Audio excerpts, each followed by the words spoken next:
Kerjakan 4 perkara.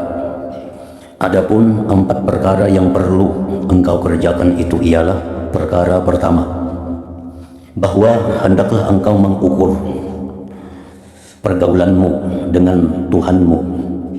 Sekira-kira jikalau hambamu, budakmu bergaul kepadamu seperti pergaulanmu dengan Tuhanmu, maka engkau merasa puas hati dengan kelakuan hambamu itu dan engkau tidak merasa marah.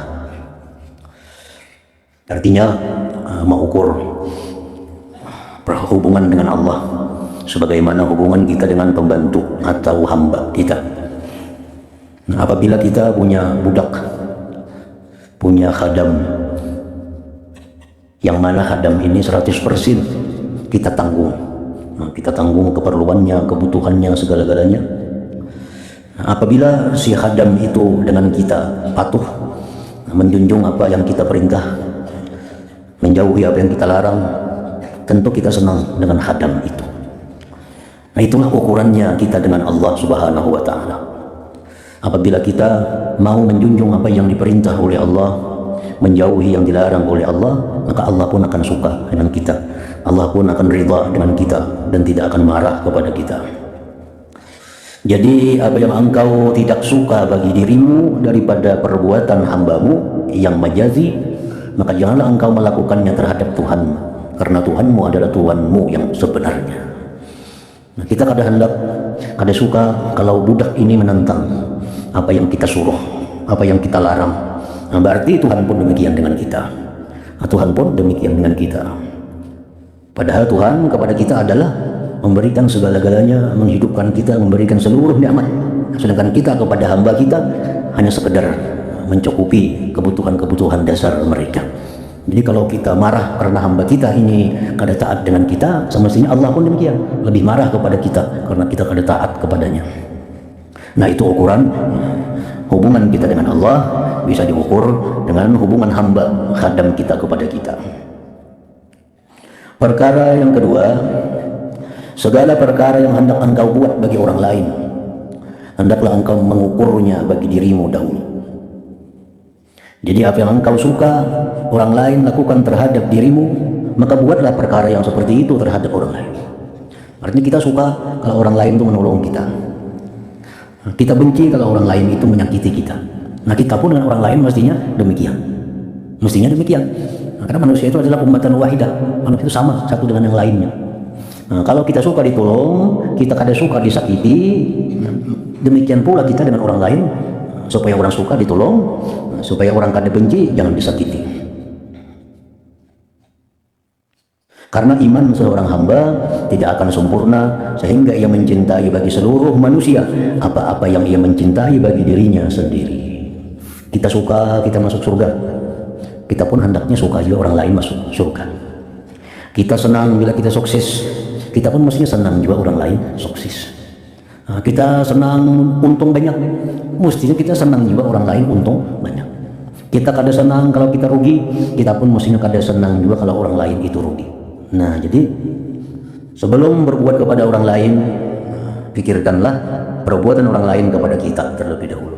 Dan termasuk kesempurnaan iman seseorang bahwa dia mencintai bagi manusia apa-apa yang dia cintai untuk dirinya. Bila kita hanya hendak untung orang lain biar rugi, ini sudah kada sempurna iman.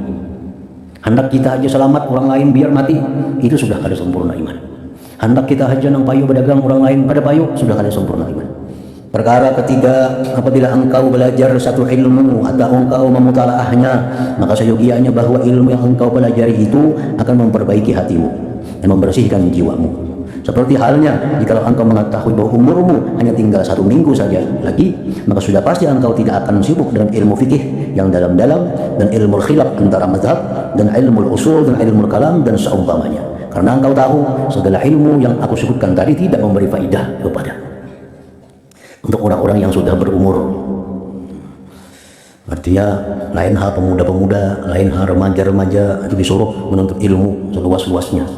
Tapi kalau sudah kita berumur, digulungkan tua itu 40 itu sudah tua dalam pandangan agama. Orang umur 40 sudah masuk gulungan tua, ada pemuda lagi. Pemuda itu 30 sampai 40. Kalau 40 sudah masuk tua. Orang-orang yang tua itu belajar ilmu, mendengarkan ilmu, membahas ilmu yang memperbaiki hati. Karena itulah ilmu yang sesungguhnya berguna menghadap Allah Subhanahu wa Ta'ala. Andai kata kita diberitahu umur kita lagi seminggu mati, tentu kita akan meninggalkan ilmu-ilmu yang kada bermanfaat.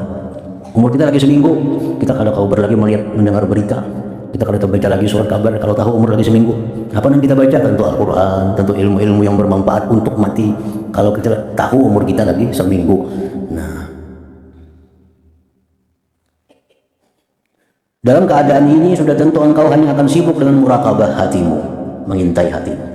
Keadaan ini sudah tentu engkau hanya akan sibuk dengan murakabah hatimu, mempelajari sifat-sifat kejernihan jiwamu dan berpaling daripada urusan keduniaan. Dan engkau akan sibuk pula mengisi hatimu dengan cinta akan Allah Ta'ala dan beribadah kepadanya dan memakaikan diri dengan sifat-sifat yang baik.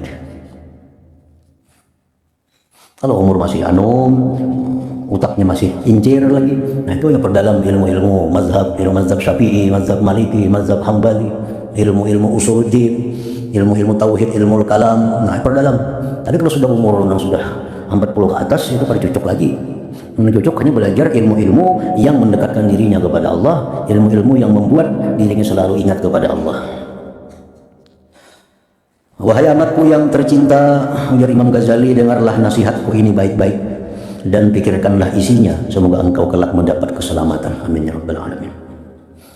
Dan cobalah engkau pikirkan, seandainya engkau telah diberitahu bahwa sang raja 1 minggu lagi akan datang ke tempatmu.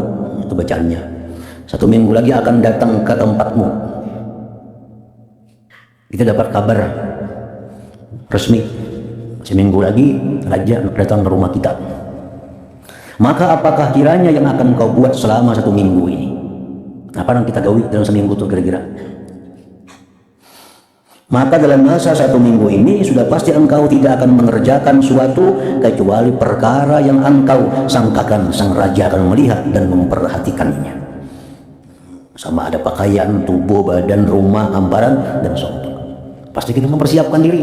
Mulai tubuh kita siapkan supaya menghadapi raja dalam keadaan bersih. Tikar hambal kita, dinding rumah kita ada perlu menyiwak dulu supaya bersih kelihatannya. Nah, untuk menyambut raja. Pasti engkau tidak akan mengerjakan sesuatu kecuali perkara yang engkau sangkakan sang raja akan melihat dan memperhatikan. Sama ada pakaian, tubuh, badan, rumah, hamparan, dan seumpamanya. Maka sekarang coba engkau pikirkan baik-baik apa yang telah aku katakan. Aku katakan tadi karena engkau adalah seorang yang cepat paham dan perkataan yang sedikit sudah mencukupi bagi orang yang bijak. Rasulullah SAW bersabda, Inna Allah la yanzuru ila suwarikum wa la ila a'malikum walakin yanzuru ila qulubikum wa niyatikum. Artinya sesungguhnya Allah tidak memandang kepada rupa tubuhmu dan bukan pula amalanmu, tetapi ia memandang kepada hati dan niatmu. Artinya kalau raja datang ke rumah kita, sini pasti melihat tubuh kita. Raja datang ke rumah kita melihat dinding rumah kita, melihat hamparan yang bakal diduduki sini. Itu kalau raja. Nah, kalau Allah itu kan memandang rupa, kadang memandang amal. Yang terlebih dulu dipandang Allah adalah hatinya dan niatnya. Dan jadi artinya bukan kadang memandang sama sekali dengan amal, tapi yang utama dipandang Tuhan dulu niat, hatinya. Karena hadis lain menyebutkan Allah tidak memandang kecuali kepada hati dan niat kemudian amal. Jadi sebelum Allah memandang, menilai bacaan-bacaan Fatihah kita, sebelum Allah menilai gerakan ruku, sujud, qiyam kita, terlebih dahulu Allah nilai hatinya, sembahyang ini riya kada, sembahyang ini orangnya hatinya bersih kada. Nah, bila itu bersih, ikhlas, hanya Tuhan menilai kayak apa Fatihahnya, kayak apa ruku sujudnya, kayak apa qiyamnya. Kita memberi duit 10 juta, Allah kan memandang dulu 10 juta itu. Yang dipandang Tuhan hati kita waktu memberi itu karena apa? Karena Allah. Nah, hanya dipandang 10 juta. Duitnya halal kah? Haram kah? Subhat kah? Nah, kalau ini haram, kalau niatnya sudah riya, niatnya sudah minta pujian, Allah kan mengukur lagi duitnya halal kah? Haram kah? Sudah urus, ditolak oleh Allah Subhanahu wa Ta'ala. Karena sudah hatinya niatnya sudah rusak. Nah, jadi yang utama dipandang Allah itu adalah qulubikum, hati kalian, wa niyatikum, dan niat kalian. Ilmu ini, ilmu kebersihan hati adalah termasuk ilmu yang fardu ain. Kita belajar ikhlas itu fardu ain. Belajar ikhlas itu fardu ain. Jadi wajib tiap-tiap orang muslim belajar ikhlas itu kayak apa. Itu fardu ain. Belajar kayak apa caranya membuang riya di dalam hati. Itu fardu ain mempelajari itu. Belajar ilmu supaya sabar. Macam apa? Nah, fardu ain. Belajar ilmu syukur, fardu ain. Artinya fardu ain itu, misal di rumah itu ada berlima, kelima-limanya wajib tahu. Lain hal ilmu zakat misalnya, itu dalam satu rumah saya pun mungkin tahu cukup. Nah, ilmu apa lagi misalnya? Ilmu-ilmu yang fardu kifayah cukup sekampung satu orang. Tapi kalau ilmu fardu ain, nah itu tiap-tiap orang. Tiap-tiap orang.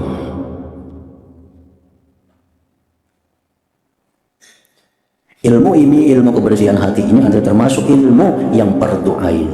Jadi kadang-kala tingkatan keperduannya daripada belajar ilmu membersihkan hati tadi. Nah, walaupun kita kadang bisa mengamalkan sabar misalnya, tapi sudah belajar kita sabar itu jam ini sudah belajar, tapi kita kadang-kala mengamalkan.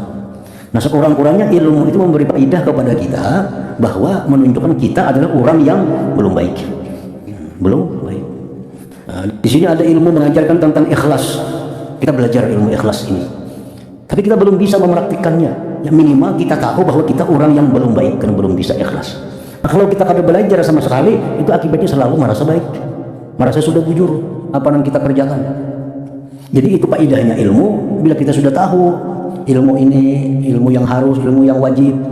Paling kadang kita kawan menyadari bahwa kita ini masih jauh daripada orang yang takwa kepada Allah. Karena banyak lagi melanggar hukum-hukum Allah nih.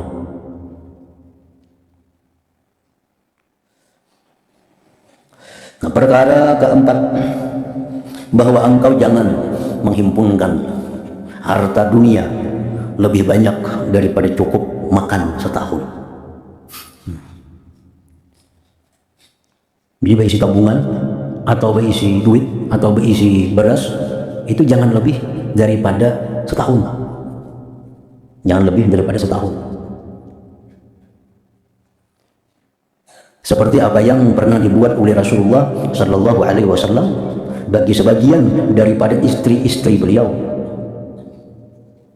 Dan beliau bersabda, Allahumma ja'alku taqali Muhammadin kafafa. Artinya, ya Allah, jadikanlah makanan keluarga Muhammad ini hanya secukupnya saja. Dan Nabi SAW tidak mempersiapkan makanan cukup setahun ini bagi kesemua istrinya, tetapi hanya bagi mereka yang lemah imannya saja. Adapun istri beliau yang kuat iman, maka Nabi SAW hanya mempersiapkan baginya makanan untuk sehari setengah saja. Jadi misalnya kita ada isi duit, nah pokoknya kita sehari perlu belanja 100.000 untuk serumahan. Memang ini relatif kada sama orang per orang. Ada tanggungannya banyak, ada tanggungannya sedikit. Tergantung masing-masing orang. Misalnya dia perlu 500.000 sehari. Nah kali 360 hari berapa? Bila berisi duit, saya itu sudah cukup. Sudah cukup, jangan menambah lagi, jangan berusaha lagi artinya. Dan ini dikerjakan oleh Nabi untuk sebagian istri Sidin. Ada yang Sidin beri bahan makanan cukup setahun. Tapi bagi bini-bini Nabi yang kuat iman seperti Aisyah radhiyallahu anha, Hafsah radhiyallahu anha, itu ada makanan cukup hanya untuk satu hari.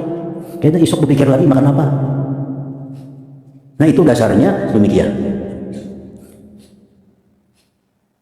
Nah oleh sebagian ulama ada perincian-perincian dalam hal ini supaya itu jangan keluar dalam golongan orang-orang zahidin, jangan keluar dalam golongan orang-orang zahid, jangan termasuk orang-orang yang muhibbin lid dunia, yang mencintai dunia. Jadi duit yang kita berisi itu hanya cukup untuk kita setahun.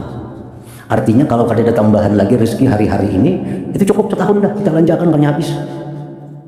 Nah jadi dibolehkan kita berisi duit, menabung duit lebih daripada itu. Artinya kada keluar dari orang-orang zahidin. Nah, kada keluar dari orang-orang zahid, orang-orang yang zuhud. Atau kita masih berusaha mencari rezeki, padahal rezeki yang ada kalau dimakan setahun lebihan banyak sudah. Udah cukup. Nah, kayak apa caranya supaya kita jangan keluar dari orang-orang yang zuhud itu diniatkan atau diberikan.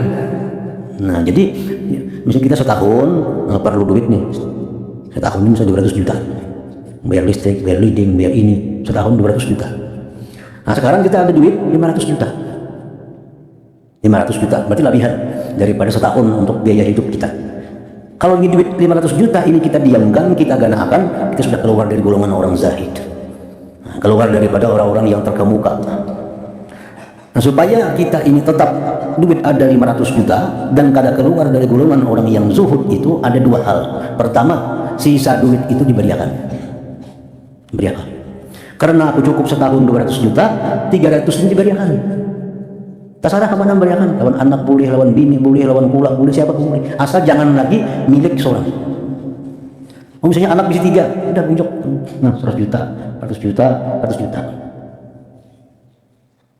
Jangan lo belikan ini, jangan anak pun jangan lagi, mungkin beriakan bujur. Terserah ini pakainya apa kalau kita sarahnya, jangan diurusi lagi deh, jangan diurusi. Ini duit cina 100, orang tinggal 200 juta. Ini cukup setahun untuk biaya hidup kita. Nah, ini sudah masuk orang-orang zahidin. Cara yang kedua, duit 500 juta itu sisa 300 juta lebihannya dari keperluan hidup, misalnya dari keperluan 200 juta. Nah, ini kita diberiakan duit 300 juta karena aku beriakan kepada anak, karena aku beriakan kepada bini. Cuma ini duit 300 juta aku simpan dan aku gunakan untuk membantu orang-orang yang satu saat kena perlu bantuan. Nah, jadi simpan duit 300 juta. Oh, ada kena orang garing, kasihannya karena kau berobat, beri. Oh, ada orang yang ini karena kau sekolah, ongkosi. Jadi duit yang 300 juta tadi. Nah, walaupun duit itu dalam setahun kada habis 300 juta itu, nah, tetap kita masuk dalam golongan orang-orang zahid, dan orang-orang yang zahidin, orang-orang yang zuhud. Sama kita berusaha aja, sama aja. Misal duit ada 200 juta. Ini mestinya diam aja lagi. Mengaji, nuntut ilmu, beramal, silaturahmi, kada perlu ke pasar lagi. Duit sudah cukup segan setahun nih. Ini duit dalam hari cukup segan setahun, kena sehari cukup, setahun habis kena. Nah, jadi ini duit 200 juta tetap ada, tapi kan hendak coba cari masih. Nah, hendak berdagang, hendak berusaha. Nah, supaya kada termasuk orang yang hubud dunia, hendaknya berdagangnya itu diniatkan bahwa keuntungan dari daganganku ini adalah untuk membantu kaum muslimin dan muslimat, baik diri mereka macam memberi makani atau mengobati, atau untuk mendirikan syiar-syiar Islam. Nah, jadi misal berdagang hari ini kita di pasar dapat untung berapa? Dapat untung 50.000 misalnya. Nah, dipotong ongkos jalan, ongkos ini sekian, sisanya diniatkan untuk kepentingan Islam. Nah, itu pun juga kita kada termasuk orang yang hubud dunia. Tapi kalau kita selalu berada dalam milik kita duit lebih daripada cukup setahun tadi, masih dalam genggaman kita, kada kita beriakan atau kada niatkan kepada kebaikan tadi, hubud dunia kada termasuk orang zahid, kada masuk orang zahidin. Jadi ayo ikuti 1 miliar, 3 miliar, 4 M, ikuti aja kada apa-apa, tapi niatakan ini kena untuk orang-orang yang bahagia duitnya. Nah, Tuhan tahu aja lawan niat kita, bujur atau kada Tuhan tahu. Anda kena orang datang minjam duit pangdaka, nak pinjam duit, nak ini keperluannya mendesak. Nah, kalau niat kita mulai asal untuk itu pinjami. Nah, jadi itu kada tergolong kita dalam orang-orang yang hubud dunia tadi. Ayo simpan 10 miliar ada Bapak. Nah, cuma niatkan tadi sisanya daripada keperluan hidup setahun itu untuk membantu kaum muslimin dan muslimat. Nah, nasihat ke-25, penutup dan doa. Wahai anakku yang tercinta, sesungguhnya aku telah tuliskan dalam warakah ini apa-apa yang engkau kehendaki. Maka seyogia engkau mengamalkan dengan isinya, dan jangan engkau lupa daripada mengingati aku dalam doamu yang baik. Adapun doa yang engkau tanyakan itu, maka carilah lapaznya di dalam kitab-kitab yang sahih, dan bacalah pula doa yang aku tuliskan ini pada sekalian waktumu, khususnya selepas sembahyang. Doa itu ialah: Allahumma inni as'aluka minan ni'mati tamamaha, minal ismati dawamaha, minal rahmati shumulaha, minal afiyati husulaha, minal aishi arwada, minal umri as'adaha, minal ihsani atamma, minal in'ami a'amma, minal qadli a'zaba, minal lutfi aqrabah. Allahumma kun lana wa la takun alaina. Ya Allah, aku mohon akan Engkau daripada nikmat itu yang paling sempurna, dan daripada pemeliharaan itu yang paling kekal, dan daripada rahmat itu yang paling menyeluruh, dan daripada afiat itu yang paling berhasil, dan daripada kehidupan itu yang paling senang, dan daripada umur itu yang paling bahagia, dan daripada ihsanmu itu yang paling sempurna, dan daripada nikmatmu itu yang paling menyeluruh, dan daripada kelebihanmu itu yang paling sedap, dan daripada lemah lembutmu itu yang paling dekat. Ya Allah, jadikan engkau senantiasa pembela kami, bukan penghukum ke atas kami. Allahumma akhtim bis sa'adati ajalana wa haqqiq biz ziyadati amalana wa qrin bil afiyati guduwana wa asalana waj'al ila rahmatika masirana wa ma'alana wasbuk sidala 'afwika ala dhunubina wa munna 'alaina bi islahi 'uyubina waj'al taqwa zadana wa fi dinika ijtihadana wa 'alaika tawakkulana wa i'timadana. Ya Allah, habiskanlah ajal kami dengan kebahagiaan, dan berikanlah kepada kami yang lebih baik daripada apa yang kami harapkan, dan berikanlah pagi dan petang kami dengan keapiatan, dan jadikanlah kesudahan kami dan kemuncak cita-cita kami untuk mendapatkan rahmat-Mu, dan tuangkanlah hujan yang lebat daripada kemahapan-Mu ke atas dosa-dosa kami, dan senantiasalah Engkau memberi nikmat kepada kami dengan memperbaikan segala keaiban kami.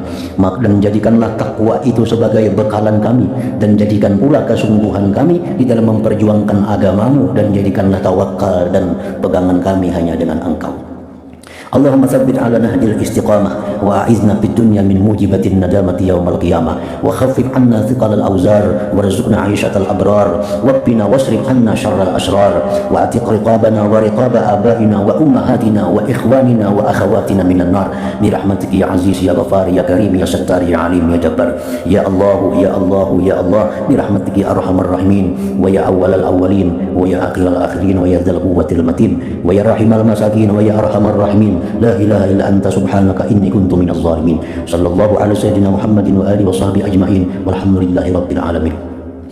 Ya Allah, tetapkanlah kami berada di atas jalan istiqamah, dan lindungilah kami di dunia ini daripada mengerjakan perkara-perkara yang mengakibatkan penyesalan kami di hari kiamat nanti, dan ringankanlah beban dosa-dosa kami, dan karuniakan kepada kami kehidupan hamba-hambamu yang baik-baik, dan jauhkan daripada kami segala kejahatan orang-orang yang jahat, dan lepaskanlah leher kami dan leher ibu bapa kami dan seluruh saudara kami yang laki-laki dan perempuan daripada belenggu api neraka. Semuanya itu dengan berkat rahmat-Mu, wahai Tuhan yang maha mulia dan maha mengampuni dan maha pemurah lagi menutupi keaiban kami.